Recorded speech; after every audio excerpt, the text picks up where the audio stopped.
Hi, I'm Sheila L. Haidt, world-class astrologer, tarot master, spellcaster, medium, and all-around magical being. And I'm here today to talk to you about this week's astrology. The theme this week is intensity, passion, change. A lot's happening this week. A lot of intensity, a lot of passion. Well, we're in Scorpio time, so of course that's going to be happening, but this Scorpio passion is helped along by a few other aspects. So we'll start with on Tuesday. We have Mars, the planet of how we take action, how we get things done. Mars leaves the sign of Scorpio. Now, Mars in Scorpio, Mars is the baby brother of the ruler of Scorpio, Pluto. So Mars is leaving its own home sign, and it's entering the sign of Sagittarius, the sign of luck, expansion, blessings, and new discoveries. So this is a great time to take chances and go on adventures. It's also a very lucky time. So the things that you luck across, maybe be intentional in lucking across it. Declare what you want and expect the universe to deliver. On Wednesday, we have the full moon in Taurus.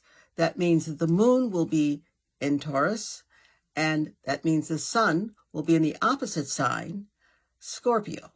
So when the full moon is in Taurus, what we have to do and have to know and appreciate is that it's an inner intensity and it's outer intensity. It's a time of great passion, great romance, and romance isn't necessarily romantic. Romance can be dreaming, daydreaming, having your dreams come true, working on interacting with beauty, with value, and grace. So for this full moon, and it's one of my favorites, I like the new moon in Taurus at the beginning of the year and the full moon in Taurus because it's a time when value and quality sing to us, and all we have to do is respond. So don't forget you need moon water. So today is a good day to get it started so it's ready. You take a vessel, a cup or something that works for you as a vessel, and you fill it with water and place a cover on it so that critters don't get in. There's nothing they like better than swimming in your moon water. And set it where the moon's rays will come in. And even if you don't have a window or an opening where the moon's rays can come in, the wall that the moon's rays would come in will work because the moon's rays are not stopped by a wall. The energy comes through anyway. Set it there. By Wednesday, full moon day, you will have, yes, that's Wednesday, full moon day. You'll be at the peak of the new full moon energy. And then I like to wait 2 or 3 days after that peak before I drink it. You can drink it. Your pets will love it. Great for your plants before I use it. And especially this full moon will be energized with intensity, with creativity, with passion, and energized also with beauty and fluidity and flow.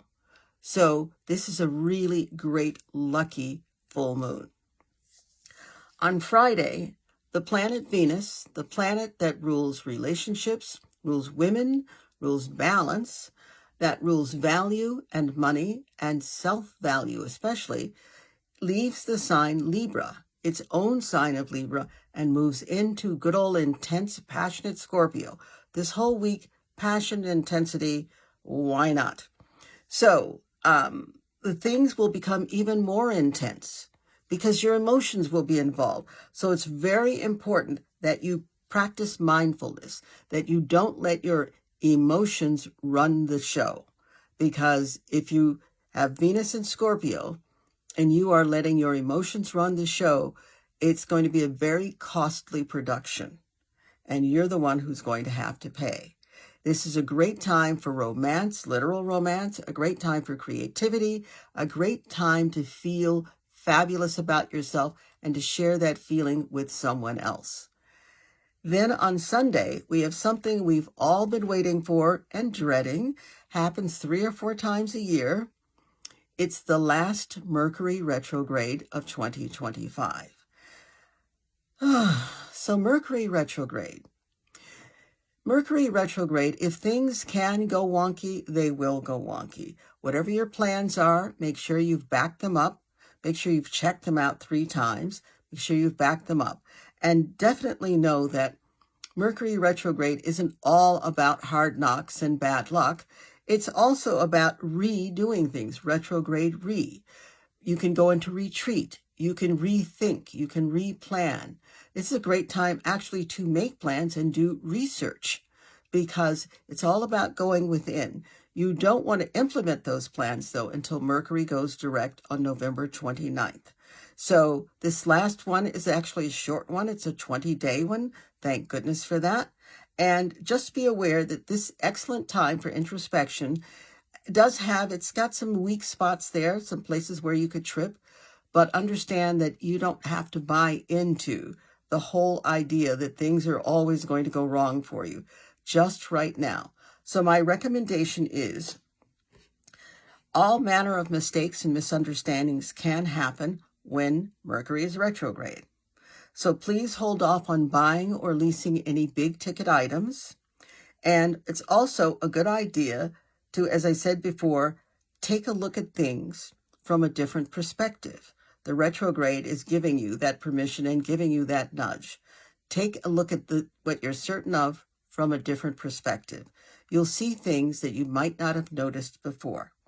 So, having said all of that, I will see you next week. Have a great week. Remember, be mindful, be good to yourself.